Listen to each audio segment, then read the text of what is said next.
Back, all the listeners of Email Marketing Chronicles. We from Smiley here are back with another interesting topic and another interesting person to listen to. Today we have here Katy Skelton, who is an email marketing trainer. She has her own company called The Little Green Duck, which is focused on trainings and helping companies with their email marketing, which is creating strategies and automations that will build brands and bring in leads. And also she describes herself as a massive email weirdo, which is something that we will definitely ask more about.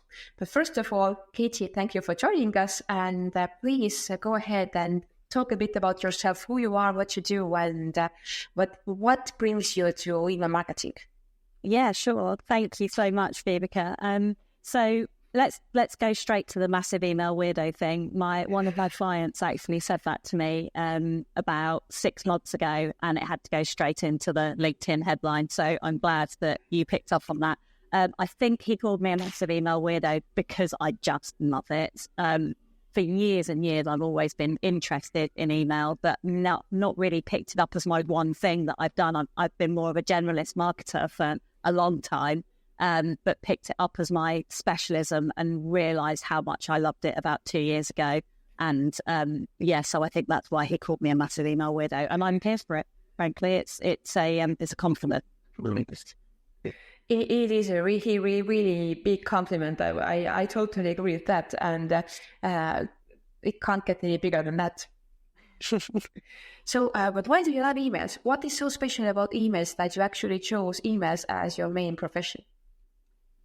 I feel like it's a bit misunderstood. I feel like people think that email is dead because there's so many other different marketing channels out there, and so a lot of questions that people ask me is, does it really work in 2024 or whatever year we're in? Does it really still work? It does work. I think people are becoming wise to some of the old email tricks, like shoving people into a funnel against their will and making them buy at all costs. I feel like that's out, but there are other ways of doing email, and I'm discovering new ways of doing email all the time that just keep me interested. And when I see my clients putting into place the stuff that I've tried and tested and that works, and they see it working for them, it just makes me really happy. And I'm not sure if that makes me a very sad person or not. I totally get it. Yeah. Fan, big fan. Yeah, I totally get it. For me, it's also like email is like one of really old tactic to use, but it's still like it's renewing itself all the time, and there is something new to do all the time. That is awesome. So today we will talk about how to build communities with emails. This is also kind of a new topic, because I don't think that actually many companies or nobody actually uses emails much for building communities, but it is a thing actually, and we should be doing it way more than we have been doing it. And I think you are just the right person to learn it from, because I haven't done it, so I'm really curious to find out how you have done it. Amazing. I'm really looking forward to speaking about it. Okay, nice. So the first question that I'm going to ask you is, what is the fundamental role of email marketing in building these communities? How can you use it, and what can you use it for?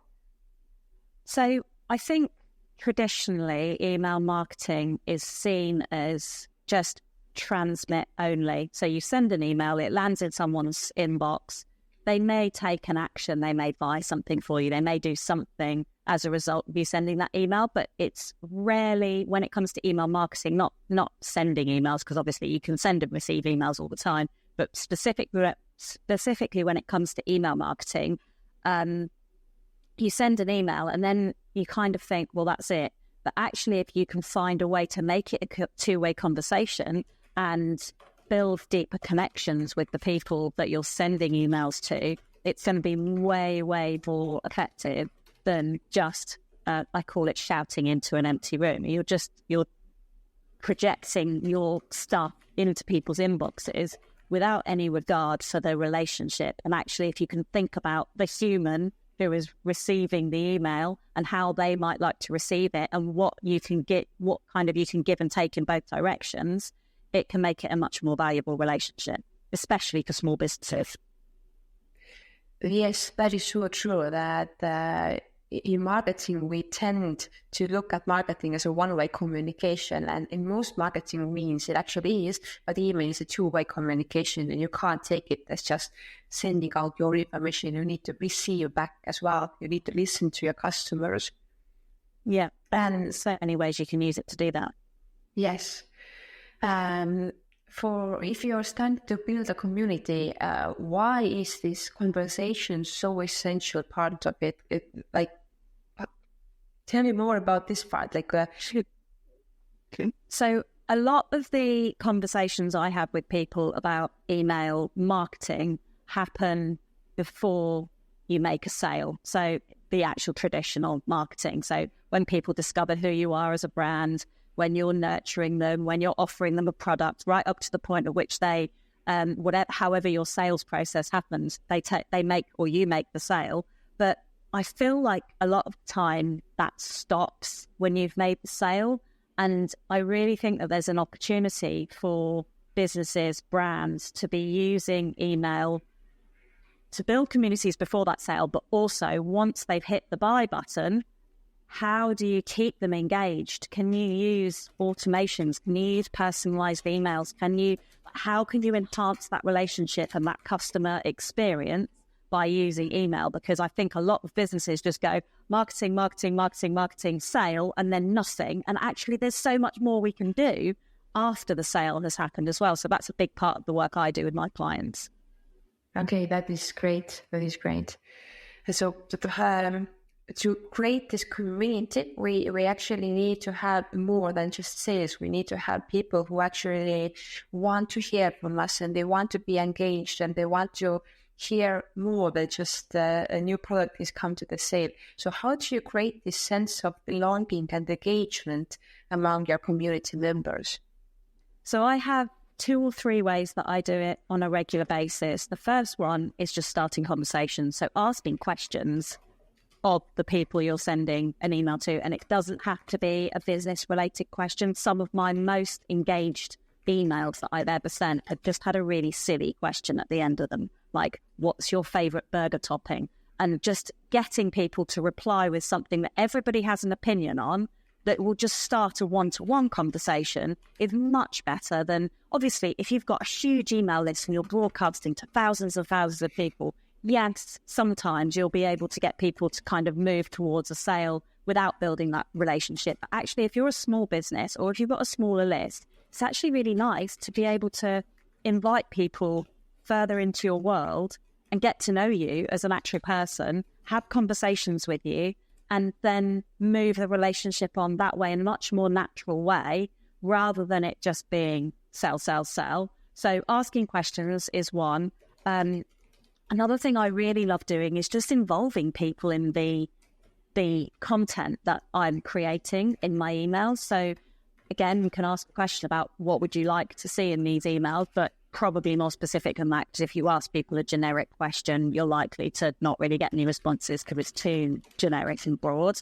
But also, I've done things where I've invited people to submit to me their latest blog post. So I work with business owners, so a lot of the marketing that we're doing is interesting to other business owners.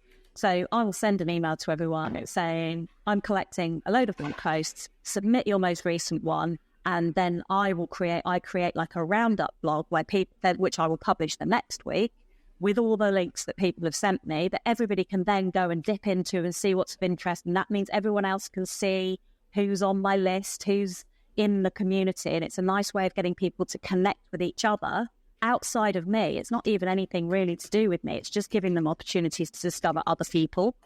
Right. That sounds really cool. Good. I did have a question about the first tip that you mentioned, that you want people to reply. Well, if you get like 1,000 replies to the email that you have sent out, what do you do with those 1,000 replies? Well, I have a series of promises so I send a weekly email every Monday morning, and one of my promises is that I will reply to every reply I get. And sometimes it gets a bit overwhelming, I'm not going to lie, but one of my promises, it's one of the ways that I connect with people on a deeper level than other people do. So I've signed up to email lists in the past where you get the welcome email and they ask you a question. And I know that initial question in the welcome email is to try and get me to reply. So they're more likely to land in my inbox and not in my promotions or my spam in future. I know the purpose of it. However, I've had it where they've sent me the question, I've replied, and then asked them a question in response because I see it as a conversation, and then they never reply to me. And I just... It's rude. Yeah, it is rude. Don't ask me a question just to get your deliverability up or to make your engagement higher or whatever, and then not carry on that conversation. So I believe really, really strongly that if you are going to try and engage people in conversation, then you need to continue the conversation. You wouldn't go to a party and say to someone, what do you do for a living? And then when they tell you, you just walk out the door.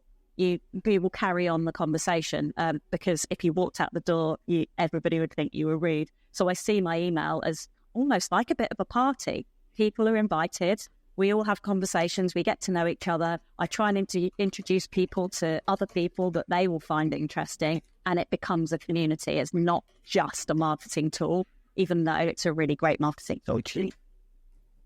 That is a really cool way to approach emails. That is like a party.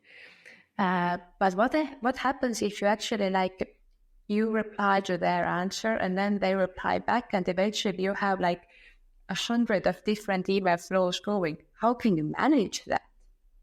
Well, that's probably the point at which I'd either outsource the replying or outsource something else so I can do with the replying. To be honest, though, I've never come across the problem where I've got so many conversations ongoing that I can't manage them. Usually you'd have a few I'll get 5 or 6 that are going on an ongoing basis, and then some of them will just drop off naturally. Some people won't reply to my response. Some will reach their natural conclusion, and some I'll ask a question, someone will respond, I'll respond to them, and that's kind of the conversation done. We don't need to take it any further. So I haven't come across the problem where it's been totally unmanageable yet. If you're a big enough business to have an email list the size that it would become unmanageable, I would have someone managing it. I'd have someone like people have customer service representatives. I'd have someone on kind of relationship building within email within my team, just solely focusing on that, or like a community manager who's available in various different parts of my community to bring it all together and manage those conversations, I think. So my email list isn't big enough for that to be a problem for me yet. Okay. But have you ever tried adding more people to the conversation? So, for example, if somebody asks, hey, do you know anybody who knows how to design a beautiful email? And did you know, do you create this community emails as well where people actually can exchange emails all together? Yeah. And that's always been done on a very informal level. So someone will ask me, as you say, can you recommend someone who can do this? And I'll say yes, and I'll bring them all together. Generally, we'll start the conversation with all of us in it, and then they'll just take me out of the loop. If it's not something that's relevant to me anymore, they'll take me out and they'll carry on the conversation somewhere else. So it's almost like a little branch of the tree has gone off without me, and I'm still here, but they're off there, and I don't need to be in everything. So I don't have lots of group conversations going on at the time, because most of the time it's irrelevant to me. If someone says to me, do you know a good graphic designer? I don't need to be in a conversation about graphic design. So I don't feel like I need to be in every conversation. It's still community, even if I'm not at the heart of it all the time, if that makes sense. Of course, you don't need to be like the mother of everybody. You just need to be the connector. Yeah, I'm not the cult leader. I'm just kind of the facilitator. Exactly. Do you also use some other tools besides emails to keep this community together? Do you have a Facebook group or something? So for my clients, I use Slack. So all of my clients are in a Slack community together. I don't host a free community at the moment just because I don't have the capacity to manage something like that right now. But you can do that. You could have an email, sort of an email ecosystem that then pulls people into a more active kind of chat-based community if you wanted to create that. That's quite a nice way of doing it. So a Facebook group or a Slack community, there's so many different pieces of software out there that can do the community element of something. So yeah, definitely, it's definitely something that is worth thinking about if you have the capacity. Okay, but do you all think that you can create and maintain this community just by email as well, or do you actually need something else besides email? Well, I do a combination of LinkedIn and email works perfectly for me. I don't have a place where everybody in my community can speak to each other at any given time, apart from in the comments section of my LinkedIn posts.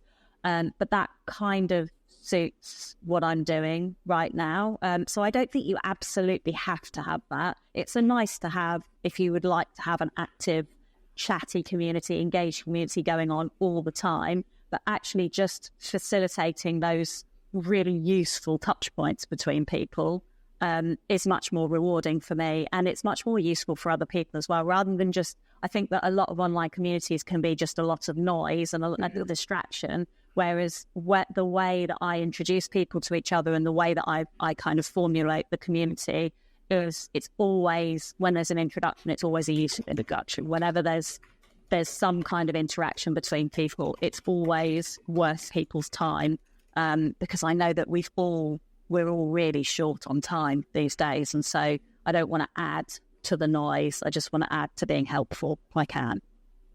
Yeah, that makes perfect sense. Actually, one of my questions was that how often should you email to the community? What is like the good balance of it? Like, should you do it once a week, once a month, or is there any other good timing? So one of the things I say all the time, which really annoys people, I feel really annoys people, is it depends. It depends on your audience. It depends on your brand. It depends on your capacity.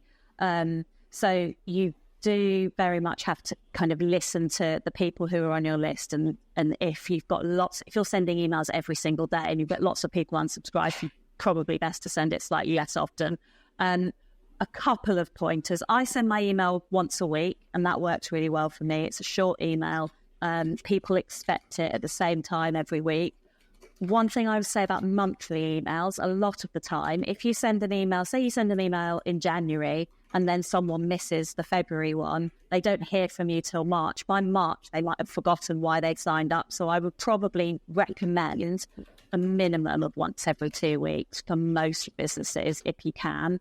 But the specific timing and frequency very much depends on who you are. Like if you're an e-commerce brand who's selling like a lower value product, say you sell socks, then it's probably more relevant to be sending on a more regular basis, because you might have promotions, or people might need the thing that you buy, that you're selling more often. Whereas if you're providing something that's a very specific service, yes, there are times when more frequent emails, so in times of promotion and stuff like that, yes, more frequent emails are better, but I wouldn't recommend sending a barrage of emails to people when you're a small business who's selling a fairly high value product. It's actually better to send fewer and higher quality emails, but it does very much depend on your marketing style as well. Some people, like I have a client who sends 2 emails a week and then more during times of promotion, and it works really well for him.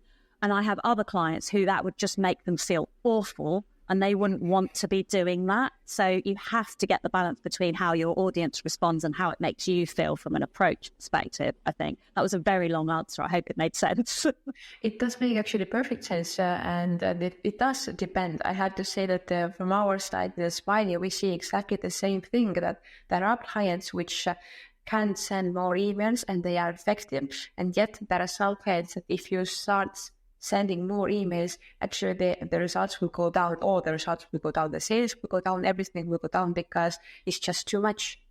So yeah, it makes perfect sense, and testing is the only good solution here. Testing and tweaking and learning and then going again and just learning and learning and learning is the only way of doing it, really. There's no tried and tested. No matter what you see, I think a lot of social media email marketers or just marketers in general will say, this is the way, do it this way and you'll win. But without knowing the inner workings of the business and the brands that you're working with, there's no way that there's a one-size-fits-all. Exactly. That's why we have different personas for different companies and different businesses, because personas are different and they do expect different emails as well. Yep, exactly. Yes, very good answer. So I totally agree with you. Well, my next question is that what are some key elements that you do include in your emails if you want to get this community spirit up and running? So it's quite similar to the answer to the question earlier, actually. So asking questions and getting people involved in conversations, finding ways to connect people who are on your list with each other. It depends on your brand and your brand voice. I like having a bit of fun and a bit of kind of people getting to know me. So if you are a personal brand rather than a bigger brand, then actually showing the personal side of the personal brand is important, I think, because the ultimate thing you're trying to do with all marketing is getting people to know, like, and trust you. And actually all three of those, to an extent, are covered with personal stories or just things that help people identify with you as a person rather than you as a business. So yeah, I'd say questions, connecting people, and people being able to connect with you as well on a personal level. Okay, so do you include pictures of yourself in, like, maybe, I don't know, doing your hobbies or something? Sometimes, yeah. I mean, I approach it in a similar way that I do to my LinkedIn content. So I think about content that will attract people and draw them in and draw them to me and see what my personality is like. Content that will help people and give them something that they can either go away and action for themselves or something to think about, and content that will actually convert into sales or convert into leads. So I approach it in a really similar way across the board. All my marketing talks to each other. So yes, when it's relevant, I wouldn't put a photo of myself doing my hobby in my email every week because I think it would just get boring. I don't have that many hobbies. Working mainly is my hobby, so that would be quite dull. But yes, I do. Where it's relevant, I absolutely do. Okay. Do you include the CTA in all of your emails? Or, for example, if you want them to reply to your email, do you also have a CTA in that email? Or no? Yeah, I'll generally have some kind of CTA or more than one, which a lot of marketers will tell you is a sin. But actually, if you're sending regular emails as a regular touch point with your audience, I think that actually having multiple calls to action within your email is quite important, because say I sent an email that said, I've got this product on offer and the promo price for it is running out on Friday. People who are ready to buy from me will act on that CTA. People who have just joined my list and don't know me that well might respond better to me asking them a question about what kind of dog they have, or something more personal and more kind of getting to know me type questions. So I think balancing out the different types of where people are, different stages of the journey, especially in a newsletter style email, is really important. And having one call to action in each email, even though that is what you're supposed to do in most marketing, I think email newsletters should be slightly different, just because then you get variety. So I like an analogy, as you've worked out by now. But if you go to a restaurant and there's only one thing on the menu, if you don't want that one thing, you'll leave the restaurant. If there's three things on the menu, you're much more likely to find something that appeals to you and that you actually want to get involved with and order. So I kind of see my newsletter each week as a bit of a menu of options, depending on what mood people are in or what place in the journey they're on. Okay, that's actually a really interesting approach. So my next question would be: do you segment your list as well? Like, for example, newcomers and already people who have been on the list for ages, or everybody gets the same email all the time? No, everybody gets the same email from me, and I actually keep my clients on my emails as well because they ask me to stay on my email list just because they're learning email from me. So actually seeing my emails developing week in, week out is useful to them. But no, I don't segment my list just because I feel like I have enough variety of people who are at various points in their journey within each email. I will, when I'm sending sales emails, so specific promotional emails, I will send them to the segment of the list that I know is more likely to be interested in what I'm selling, but not for the newsletters. The newsletter is kind of across the board. Good. Well, Okay, that's really interesting. It kind of makes sense as well, because if I am a newcomer to your list, then maybe I do want to hear some feedback from your older list members as well, because maybe they can help you with something. And if I get a different email, then I don't actually get to know the other people on the list as well. So it also makes sense. Yeah, and also I've had people who were on my email list and have been for 3 years and have never bought from me, which I'm absolutely fine with. Actually, the whole point of my email list is creating, yes, leads and sales, but also people who will talk about me in rooms that I'm not in. So they will go and say, oh, I know someone who does email marketing training and I'm not there, but they're promoting my services. They've been on my email list. That's great. But there's people who've been on my list for 3 years who'll never buy from me. There are some people who join my list, book a sales call, and then sign up to work with me within 48 hours. So who am I to choose what stage of a journey someone's at? Someone might be ready to buy the second they come across me, and some people might take 2 years to warm up. And so just being mindful that there's different people at different stages at all times and tailoring my communication that way is much more useful to me than really hyper-segmenting my list and then potentially missing opportunities because I think I know best. Of course. But you do know best, because that's why you're doing this community, because you do know best. Well, yes, but I don't know best about where people are in their buying journey, I guess. I don't know exactly when the moment is going to be that they're ready to buy from me or ready to tell someone else about me. So I treat everyone as a potential buyer, but also a potential friend. Like I actually quite like making friends in my email list. But do you actually think of them well, actually my question would be like, do you actually know everybody in the list? Do you know that, I know that this name is this, whatever the name is, and I can imagine the picture of the person as well, because I feel like I'm so connected to them that I know everybody personally. Up until about a year ago, I would have said yes to that question. Now, I would say that probably about 50% of my list I feel like I know well. And the rest of them, like I know all the names. I can scroll through my entire email list and there's not that many names that I don't recognise, because when they sign up, there's a question in my welcome email and most people reply to it. So I'll at least have that initial conversation and I'll go away and I'll look at their LinkedIn profile, make sure I connect with them there, and I'll look at their website. So I've got a bit of, I don't know all of their businesses and all of their names and what they do in great detail like I used to, but I definitely recognise the majority of people and I do feel connected with them. I don't know if that's why it makes me a massive email weirdo. or really, I think it does. So you said that you have this welcoming series. What emails do you have in your welcoming series? Is it just one email or more than one? So controversially, for an email marketer, I just have one at the moment. So when people sign up specifically for my newsletter, when I invite people to sign up to receive my weekly emails, they get one welcome email. I ask them a very simple question. You're going to have to sign up for my email list if you want to find out what that question is. And I just tell them what to expect. I give them my promises and what they'll get from my email, when they'll get it, and the series of promises. But I only send one email because then they just go straight onto the newsletter list.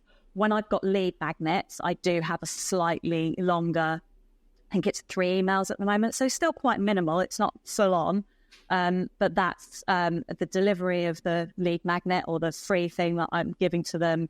Then another one saying, kind of telling them how to get the best out of it. And then another one which introduces them to the newsletter, because that's where they go after they've received this short sequence. So for me, I like to keep it simple. Some people like to get people on the list and then send them daily emails every day to really keep them warm and give them as much social proof as possible. Again, it depends situation. It's how your brand markets itself, how aggressive isn't the right word, but how kind of forward you are with your marketing, and how you market yourself elsewhere as well, because it's all got to match up. If your email marketing is really full on and aggressive, and then your LinkedIn or your social media marketing is a bit less like that, it's going to feel strange and not right. So the balance has to be right as well. Mm-hmm. And also, if you had like this really welcome series where you send daily emails to a person, and then they finally like drop out of this sequence, and then you start sending them monthly emails, that this is like a drop is so huge that it also doesn't make much sense. Exactly. The balance across the board has just got to be, it's got to be well thought through. Mm-hmm. Yes. But you said that you only you have to send the same email to everybody on the list when you do your weekly emails. Do you also like sometimes repeat the content? Because if I haven't been on your list, then I might miss out some really important news that I should know about, but I wasn't on the list at that time. So do you repeat some news? I do, yeah. So every so often I will go back through my previous emails. I've got a list of everything that I've included in my emails, and sections or resources or pieces of advice that I've given that have got a really good response in the past, I will repeat, because I think repetition in marketing generally is really important anyway. But another thing that I do as well, at the end of every year, so the very last email of the year, I'll go through all of my emails, so 52 emails from the year, and I will round up the top 100 sections from my email. So a big, long list of resources, links, pieces of advice, pictures. It's all just rounded up in one place. So everybody who's on my list at the end of the year get this huge roundup from me. And it's a very, very long email, and it's a very big piece of work to do. But it helps me see all of the value that I've given to people, and it gives someone another thing. So I'm going to go off on a bit of a tangent here, but another thing that I'm really passionate about is making sure that your digital carbon footprint is as low as possible. And by sending lots and lots and lots of emails, there's lots of my emails sitting on people's servers. So I always include a call to action to delete my email when people have finished with it, with the exception of this one every year, which is a roundup of all of the best bits. So if you just keep that one and delete all the others, then you've got all the best bits from my email from a full year. So it helps serve two purposes. Okay, that's cool. And also this is like really, really one good reason to join your email list, especially if you haven't joined in the first part of the year. Then in December, people should join your list, because then they get all the good stuff. Yep, exactly. Nobody ever misses out. Yes. So I will join you as soon as possible. Possibly after this call, I will join your list. You have advertised it really well already. Thank you. Yay. Okay. Well, you have sent so many emails out to your list, and you probably can answer this question like a blink of the eye. So what are those emails that usually have the highest engagement rate? What's the content in those emails that usually create the highest engagement rate? So usually the ones where people can see a benefit to themselves. So the ones where I'm asking them to send me a piece of content that they've created for me to share with the rest of the community, or ones that ask a question that just fun questions. So again, it's all the kind of human stuff. And actually, anytime I have a resource in my email that isn't just a generic email marketing tip or a marketing tip or an entrepreneurship tip, a lot of the stuff that I get a really good response from is just, so for example, I'm going to try and think of one from last year. There was one where I included a link. It was the school holidays in the UK, and my children were using this thing called Scroll to the Bottom of the Sea, which is basically a website where you start on the surface and you can scroll all the way down and find all the different creatures and like shipwrecks and loads of different stuff all the way down to the very deepest part of the deepest ocean. And that's got nothing to do with business. It was just something that I enjoyed, that my children enjoyed. I knew it was the school holidays, and so other parents might need something to occupy their children for 10 minutes. And it got such an amazing response that actually sometimes the out of the ordinary stuff and the personal stuff is the stuff that connects you with people better. Yeah, totally makes sense. So the next question is like, if you send any kind of email and usually you send stuff about email marketing, but now you send this something that is about oceans and fish, how do you make this subject line about this email so attractive that people actually want to open it? Do you say in the subject line as well that this is not about email marketing, but this is something more fun? No, well, actually, I remember the subject line of that email, and it was "Scroll to the Bottom of the Sea," because that's exactly what it had inside it. But all of my emails have 3 sections, and I always have a balance between business, personal, and something else. So there was always, if it was never just going to be a personal email about a personal thing, or it wasn't just going to be a fun email. There was probably, I can't remember the other 2 sections in that email that week, that there would have been some email marketing advice, or there would have been a resource that I'd found that would be useful from a business perspective. And that section was just another section that was part of the email. So I never really have to say this is just a personalized email, this is just a personal email, this only has non-business content in it, because it never really does. One thing I have done sometimes though is, on the flip side, I don't send that many pure sales emails. A lot of my emails will have sales stuff in them, but they're not just sales and promotional and one call to action.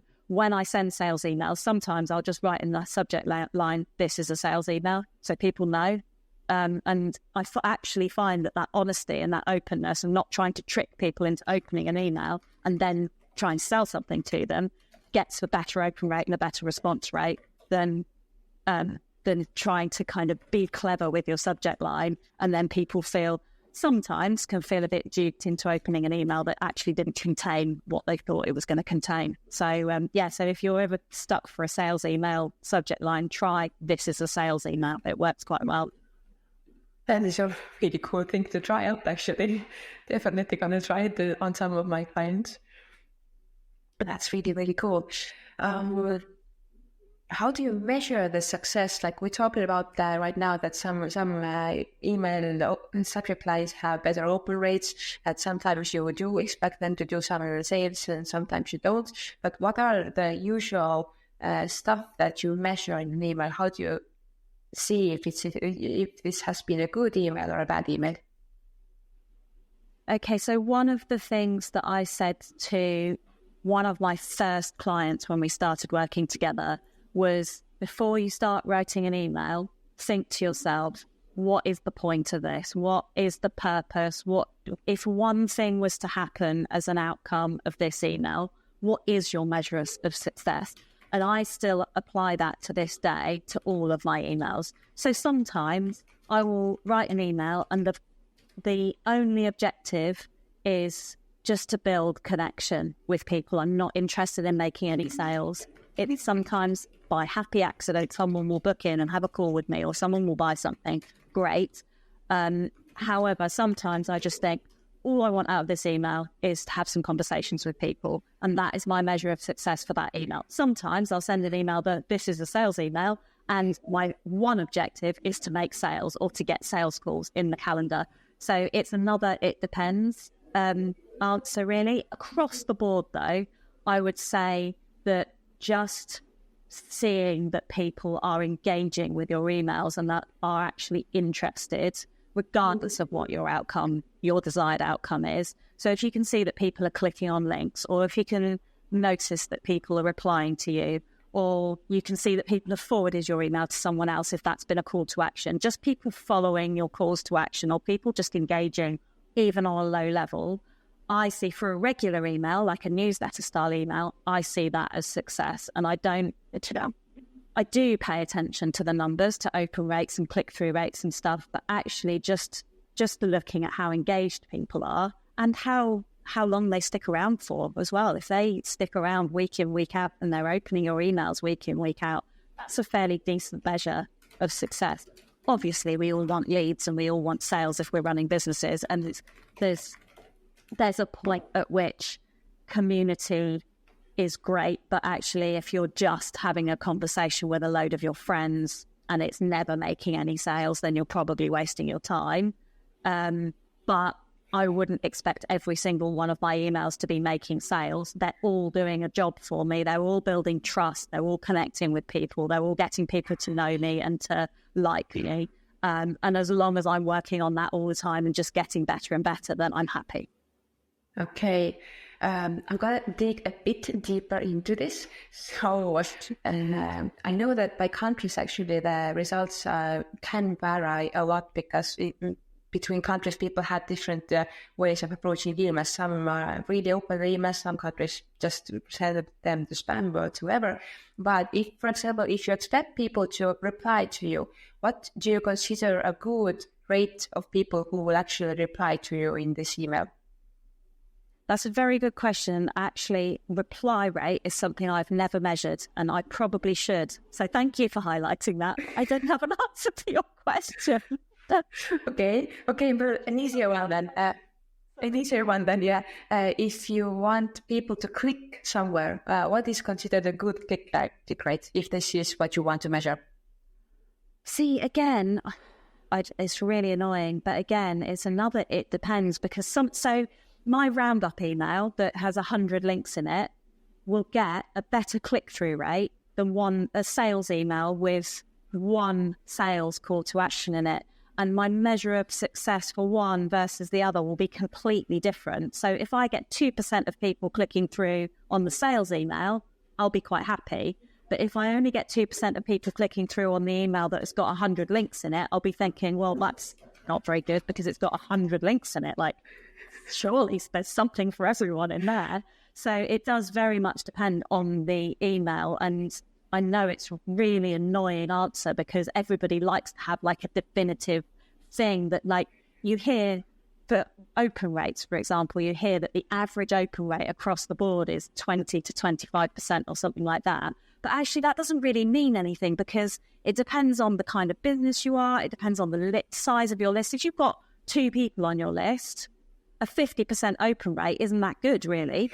If you've got 2,000 people on your list, then a 50% open rate is pretty good. So there's so many variables at play. I really, I'm always really hesitant to tell people what good is. It's really, you have to work out what good is for you and then strive to be better than your good or get better than your initial idea of what good is, rather than thinking that you have to compare yourself to other people because it's never going to work. You're always going to find people who are doing things in different ways and getting different results. Exactly, and eventually it actually all depends on your own audience, what they like, and you only forgot the word with comply. Like, and you can only compete against yourself. That's the word I was looking for.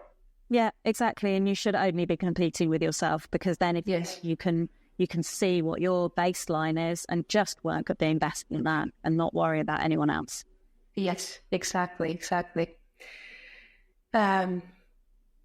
Also, you mentioned that you do have sales emails and you also have the non-sales emails. What do you consider a good ratio of sales emails against non-sales emails?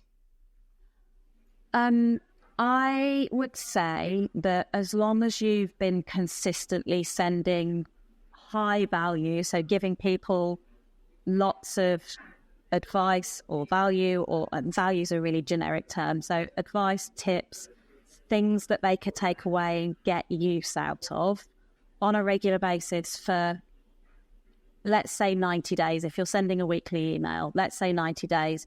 I think that when you're launching something or when you've got a promotion going on, you can go to town because you've given people so much. As long as you feel like you're giving more than you're taking. This is another one of my promises, actually. I always have to feel like I'm giving more than I'm taking from people. So if I know that I've emailed people for a year straight, I can send a whole week of sales emails, and most people won't mind because they've got so much good stuff out of me over the year that they really don't mind. Like, we're all business owners, and people don't sign up for a business owner's email list and expect not to be sold to. And if they do, they're kind of wrong, to be honest. Like, we're not just here for friendship as much as we are here to build relationships, and the fundamentals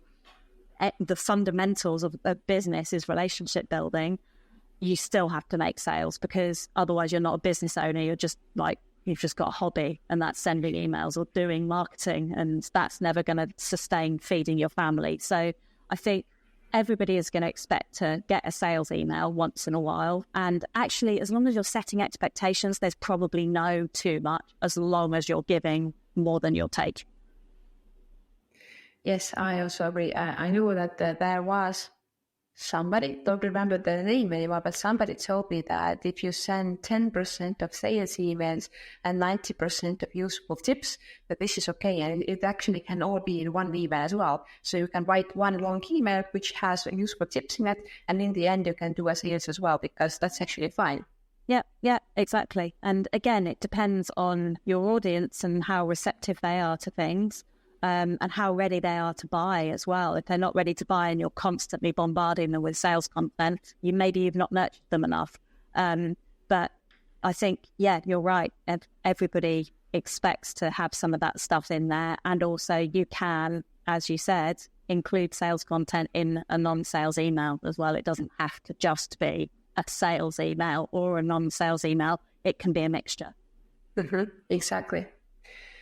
Well, it has been kind of really, really, really interesting to talk to you, but somehow we need to start to wrap it up in a few minutes. So one of my last questions is not going to be the last one yet, but one of my last questions is that you have been digging into so much materials about email marketing, and you have so many good clients and you have so many good insights. So what do you think are the emerging trends that are going to happen in email marketing soon, within a few years? What are the trends that everybody should be watching out for?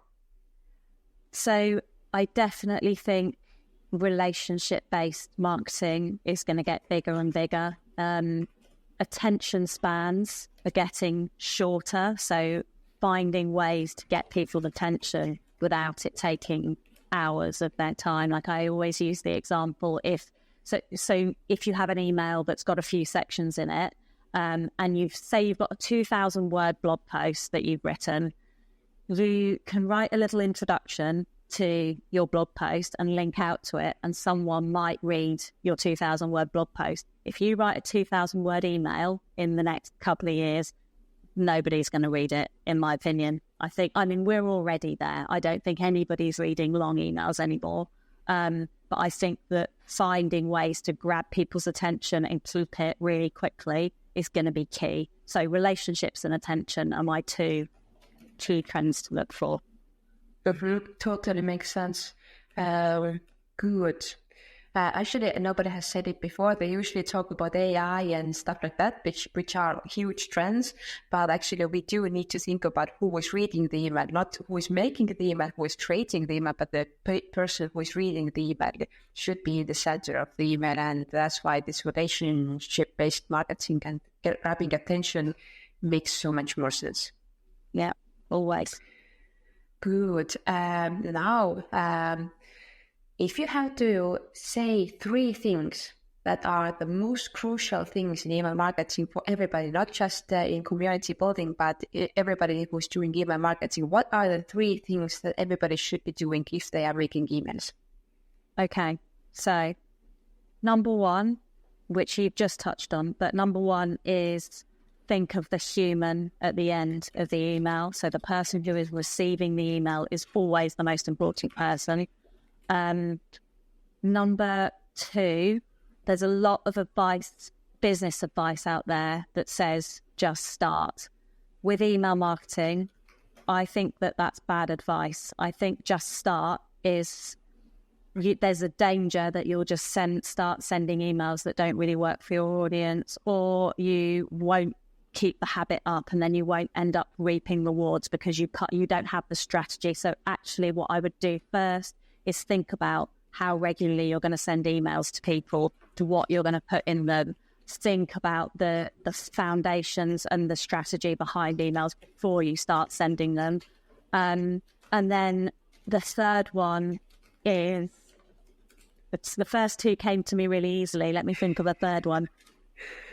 I think the third one is just talk about your email list. Like, a lot of people will try and find clever ways to get people on their email list. Like, people think you have to have a really engaging lead magnet, or you have to, it's not tricking people to be on your list, but you have to try and kind of find ways to get people to sign up. But actually, one of the best ways to get engaged subscribers on your list is talk to people who are engaged with you elsewhere. So if you've got an engaged social media audience, tell them about your newsletter and say, you can get more of this by coming and being on my email list.